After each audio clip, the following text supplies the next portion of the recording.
Greetings and salutations, everyone. I hope everyone is doing well today. Wow, what a great interview yesterday. Nate was one heck of a nice guy. I really enjoyed having him on, and I really appreciated the way he shared his experiences with us through a believer's eyes and a skeptic eyes, all in one. And the pictures that he shared were absolutely amazing. You honestly get the feel of how desolate, creepy this area is. And in the grand scheme of things, I think Nate really does, in the end of it all, realize that what he saw that day was not a bear and something else. I don't know if it's there watching and just observing. But yeah, it's just a terrifying interview. Anyway, I've got a couple of other terrifying encounters to share with you today as well. Before we get into them, a couple links. As you know, I rely on my Patreon, my PayPal, and my merch store to help the channel to continue to grow and go. Those links are in the description below. Also, Dogman, Frightening Encounters, Volume 1, 2, and 3, the audiobook version. They were written and researched by Tom Lyons, narrated and produced by me, Jeffrey Nadolny. They're available on Audible, Amazon, and iTunes. The links to those audiobooks are also in the description as well. Now, everyone, I have taken far too much of your time. Let's get on with today's upload. Shall we? A couple days ago, I had a subscriber in the comment section ask, what about this ambulance encounter? And apparently they hadn't heard me narrate it or the interview that I did with the gentleman. And I said, hey, I'll share that one again on the channel. And that's what I'm going to do today. There's going to be a couple other encounters as well, but this one really stayed with me for a while too. Just for the simple fact that it's kind of not too far from me in the tri-state region. And it's absolutely terrifying, to be honest with you. It truly is. And for those of you who haven't heard it, this really does show how intelligent these creatures are. And for those of you who have, I hope you guys enjoy it again. Jeff, first I'd like to say I'm a longtime listener to your channel, continuously entertained and captivated by your narrations and videos. Anyway, I had a Dogman sighting a few years back in 2010. I was working in an ambulance at the time with a partner, and only recently did my partner divulge his side of the story to me. It was initially a Reddit post I created years ago, but with the addition of my partner's information, I rewrote it to something easier that you can read to your audience. After the sighting, I became obsessed on trying to figure out what it was that we saw, whereas my ambulance partner wanted nothing to do with it and completely shut the topic down any time I tried to bring it up. Until about a week ago, I finally got him to cave and tell me what he saw that night. I've only shared this story a couple of times, and this is the first time it's been shared with the additional information. It's unique, at least I think it is, in that it takes place in Connecticut, not exactly Dogman Center. I hope this sighting serves you well. You will find it attached below, hopefully in a non-messy format. I'm on my mobile and apologize if it comes out wacky. If you have any questions, please don't hesitate to contact me. Keep fighting the good fight, my man. So, the first part will be from my point of view and the original Reddit post edited with some details that I had left out. Hopefully it reads less like a Reddit post and more like something you can share with your viewers. My partner that night refused to acknowledge or talk about the event for almost 9 years. The second part will be from his point of view. I'm a former paramedic who plays EMT on weekends. I always thought if I were to experience something paranormal at work, it would be in any one of the number of ambulances I used on the account of all the souls that have passed through. My partner and I, this night, weren't that lucky. I used to work in a moderately sized city in central Connecticut, and our company covered the surrounding towns, and we had contracts to cover inter-hospital transfers and things like that, much further away from our 911 coverage area. The city itself is only a couple of 100,000 people with suburbs, a river valley, and then rural woods beyond that. Nothing special. We had to respond to the fringe of our coverage area in another town, in another corner of the state, literally nicknamed the Quiet Corner, because it is so low populated and very heavily wooded. After almost getting there, we wound up being canceled by a closer unit en route. It was 4:30 a.m. on a Wednesday in autumn of 2010. Where we were turning around was in a notoriously small one-stoplight town. The ride back to civilization from where we were was only a 20 to 30-minute trip, but it's a long, straight two-lane state highway with dim streetlights, thick forest on both sides, with occasional residents and very few businesses. So we turned off State Route 44 and onto the road named Pumpkin Hill Road, which, after a couple more turns onto the side streets, was going to drop us off further down 44 in the direction we needed to go. Surrounding us was state forest and a couple of dirt roads, a couple of small rivers, a small lake, and not an awful lot of houses. The houses that are there are spaced apart pretty well. I was riding in the passenger seat, and my face was in the laptop writing our canceled tag, mentally preparing to go home after a long night. When my partner said, "Did you see that?" and began to slow down, Pumpkin Hill was a gravel road that's fairly narrow, and we had jet black forest on both sides of us. Visibility in front of us was clear, but to the sides, you couldn't see past the 5 or 6 foot tall hedgerows that lined the road beyond the guardrail. The cab was illuminated by the laptop, so I shut it and looked up, squinted a little. And there I saw it, only 100 feet or so in front of us. A very large dog that's silver/gray with straight cropped ears, with little tufts atop of them, walking away from us ever so slowly, with a very unusual gait, almost like it was limping. Damn thing had to be 4.5 feet at the shoulders. My partner slows to a crawl thinking it's hurt, and maybe had a tag on the collar. We thought surely this magnificent beast had to have an owner. As we slowed to a crawl, some shit happened that I will never unsee or ever forget, and it's the day I started believing that not all things are what they seem. The idle of the ambulance isn't its usual roar. We're just creeping about 5 miles an hour and gaining. I was on the passenger side, and it was on my side of the road.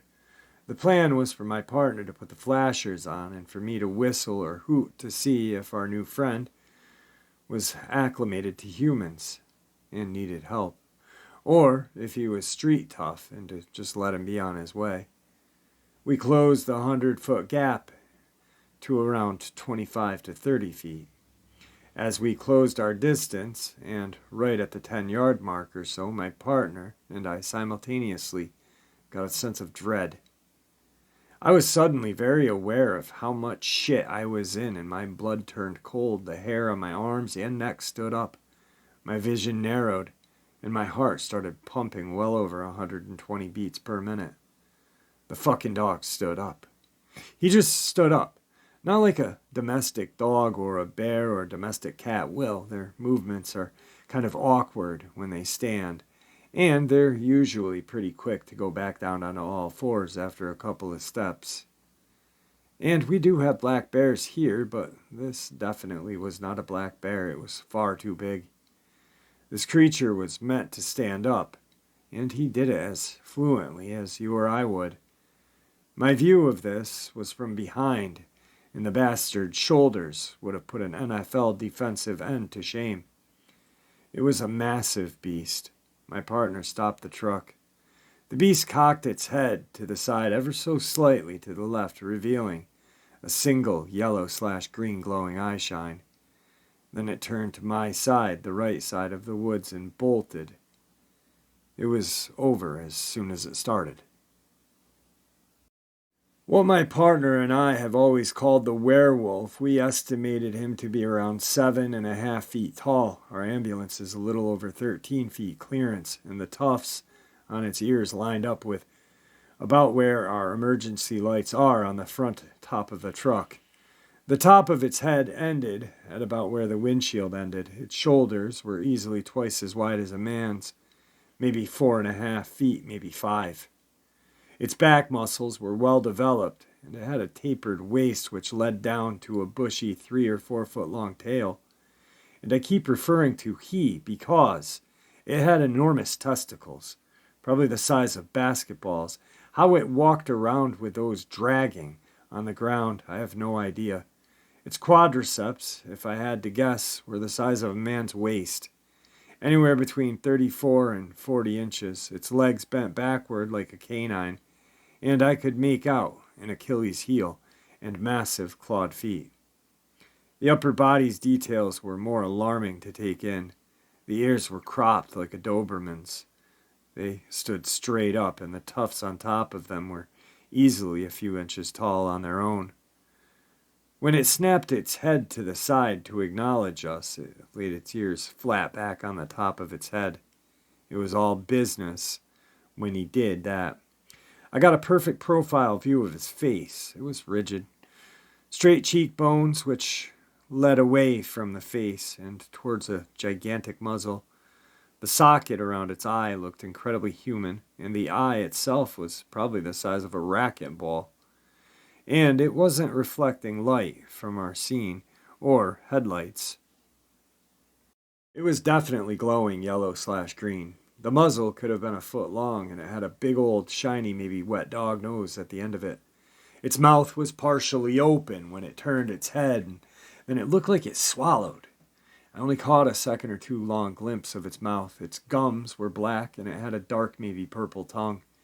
Its teeth were bright white, and it had 2 pairs of fangs. They were not incisors or inside of its mouth. It had a pair of fangs that sat at the front and outside of its mouth, and at the front and bottom of its mouth. With its mouth closed, you could still see them, and these teeth were designed for puncturing, ripping, and tearing. Off of its incredible shoulders were its arms, which were jacked and almost twice as long as its legs. The claws of this creature ended around where its knees were, and its claws had to be 5 to 6 inches long. The claws were attached to digits at the end of its hand, and did not look anything like a paw. Its forearm was longer than what his humerus would be, and made up the majority of its arm itself. Above the elbow were its bicep, which, if I had to guess, was somewhere between 40 inches around and well defined. Watching it stand so fluently made sense looking back, as it obviously used the power in its legs and did sort of a push-up with its gigantic long arms to spring into that position. The thing that has always bothered me, though, was that little head tilt it did. I got the sense of dread before he stood up, like my mind and body knew something bad was going to happen, but I didn't know what. It was almost telekinetic, if that makes any sense. I just got this feeling from the werewolf, like, I know you mean well, move on. And I was never here. Then it vanished. The expression on its face wasn't anger or a scowl. It was more of a look of indifferent annoyance, like it was saying, "Aw man, who the hell are you? I have to deal with this now?" When it rolled to the right, it bent its legs and just leapt straight up and over the hedgerow and guardrails. It didn't do a running start or even squat that much. He just turned and jumped. And when he did, he kept his body elongated. So from a standing position, it went at least 6 to 7 feet in the air, and far enough and back and over the bush to not easily be seen anymore. Another easy 10 or 15 feet. After that, my partner punched it, and we drove fairly recklessly to get off that gravel road and back to one of the streets with at least a light. I would have never asked him to slow down. We both wanted to get out of there, and we fled the scent with a sense of urgency. I've seen my canines stand on their hind legs. I've never seen a hellhound sprint with precision over a guardrail and brush. That messed with my head, other than that night. For a lot of research, I came upon legends of Michigan Dogman, the Beast of Bray Road, and the only problem is I live in Connecticut, and we are not known for our Bigfoot sightings or wacky cryptozoological stories.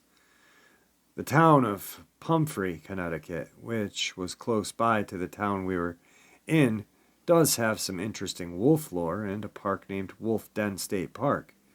The short version of the story is that General Israel Putnam, yes, that General Putnam, the Revolutionary War semi-hero, killed the last wolf in Connecticut in that wolf den, I think around 1764, before the conflict. The story, as I recall, wolves in Connecticut were hell on livestock, and the settlers had killed the last of the she-wolf's cubs and her mate.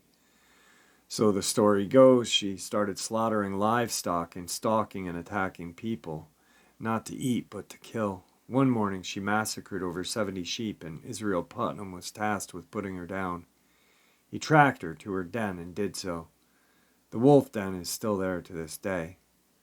There have been dogman sightings close by in Massachusetts, and even legitimate gray wolf sightings. In the last decade or so, wolves have been finding their way down New England from Canada. I don't know what I believe in, and it's certainly not werewolves. But I totally saw something that I really, really can't identify and looked like a werewolf just that one time. My partner and I had worked together in that ambulance for 3 years at the time of the sighting.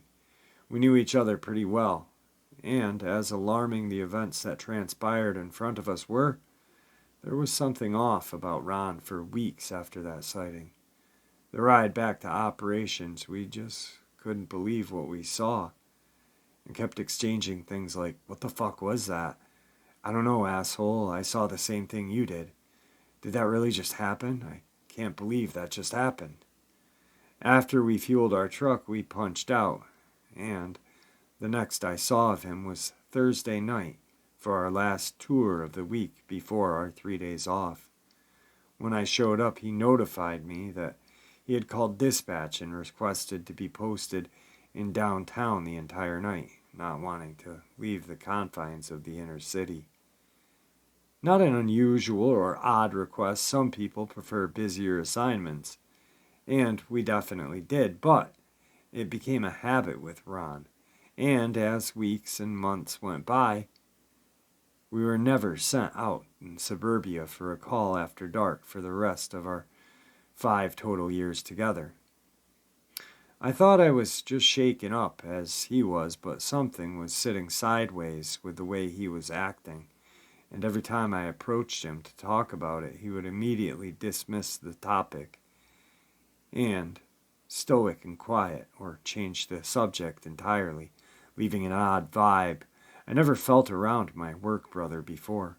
Absolutely nothing changed about our job performance or our friendship, but after a while, I suspected my partner had either seen something like that before or had seen something that I hadn't that night.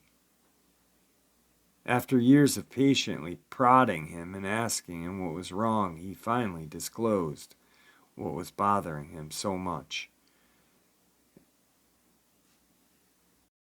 About the sighting, and it turned out that it was the latter. 9 years later, I have his permission to relay his point of view.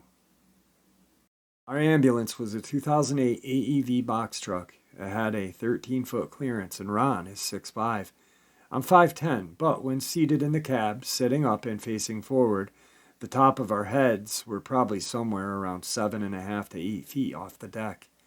As a passenger, you can't see an awful lot out of the mirrors, but as a driver, you can see down the side of the truck and pretty well behind you. There was also a mobile data terminal that controlled several functions, including lights, sirens, scene lights, dispatch response. And it also had a 4-screen camera that showed a backup camera which was mounted on the top, pointing down at an angle, 2 side cameras which covered the outside ends of the ambulance, and a patient compartment camera which was the only one that recorded. When you were in the driver's seat, you had pretty much 360 degrees covered. As a passenger, the most you could see out of the mirrors was jack shit, especially since Ron was a giant, and we fought over the mirror angles all the time. As relayed to me by Ron, he said that when he completely stopped, he was looking at Werewolf in front of us, but had a pit in his stomach convincing him that he wasn't actually looking at us when it turned its head. My eyes were fixated in front of us on Werewolf number 1. Ron, trusting his instincts, and which I didn't notice him doing because I was busy trying not to piss myself, already had the MDT angled right at him and started cycling through the cameras and turned the side and rear scene lights on. The scene lights aren't the emergency lights. Scene lights are these bright white blue-hued LED lights that are so bright you could probably land a space shuttle from orbit with them. When he did that, he noticed that our friend in front of us was in fact not alone. Ron caught a glimpse of 2 of them behind us, and 1 coming up on my side of the ambulance. The 2 behind us he described as coyote tan and on all 4s, standing right in what our blind spot would have been. The way the camera in the back is angled, he said all he could see were the tops of their heads, the tops of their torsos, their arms and shoulders, and their massive paw hands. He described them exactly as the first one was described, except with a color variation. When he turned the scene lights on, they bolted to the right side of the road of the view of the camera. This is where it gets a little creepier. After watching their shadow and movements going to the right toward the tree line and brush, Ron cycled the MDT monitor to the starboard side camera, hoping to catch them and see if they were going to advance towards us or run into the brush. Mind you, this is all happening quickly in a matter of seconds. When he cycled the camera, what he saw was another Dogman. This one was on its hind legs and blacker than the blackest black. So massive it was filling the entire monitor, and with its left hand was trying to open the door to the patient compartment area. Ron had hit the scene lights and cycled the camera and lost sight of the 2 coyote tan Dogmen. As he couldn't see too much from the camera view, he looked in the passenger side mirror and said that when he did, the black Dogman looked right back in at him with its yellow eyes, and it grinned. He did see the coyote tan Dogman leap over the brush behind the grinning one. He told me, "Danny, if you rolled your window down and reached your arm out, you guys would have been shaking hands." When he told me this almost a decade after the incident, my blood ran cold again. He didn't discuss it for years, and all this time I had no clue one was less than 5 feet behind my right shoulder. He said it was the grinning Dogman. It was sinister-looking son of a bitch. It was clearly trying to stealthily open the patient compartment door on the right side of the bus. Luckily, the locks engage when the vehicle is in motion. When it was staring at him in the mirror with the toothy grin, it moved its head and saw the Dogman we initially spotted jump into the brush, then followed suit. My partner said it stopped grinning and almost looked like it was having a chuckle with itself.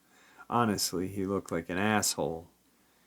Turned to the right and jumped up over the guardrail with the rest of his pack. As we drove away, I rolled down my window, and we did hear a loud, almost like chirping or yapping. It was more like the sounds hyenas make. When I did that, Ron said, "Roll it back up. What the fuck is the matter with you?" As we sped away, it was over. The whole event couldn't have lasted more than a minute and a half from when we first spotted him from 100 feet down. Knowing my partner's side of the story, now after all of these years, what bothers me now is, which is what probably would bother him for so long, is where did the other three come from? And what was their plan? What if I was someone alone in a Prius or a Mini Cooper or something? They'd be wolf shit. Were they out on the prowl just looking to ambush motorists, screw with people? They were so intelligent to move into the blind spots and had a distraction in front like a classic ambush.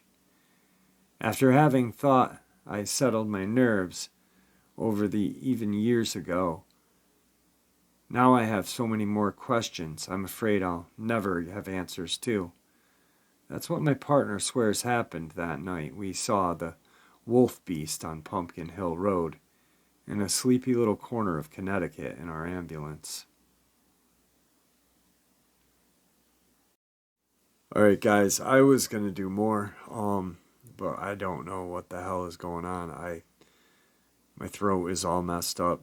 I had a runny nose. My eyes are burning. I don't really feel great. So I apologize. I've got another subscriber submission sitting here that I wanted to share. I'll share that tomorrow.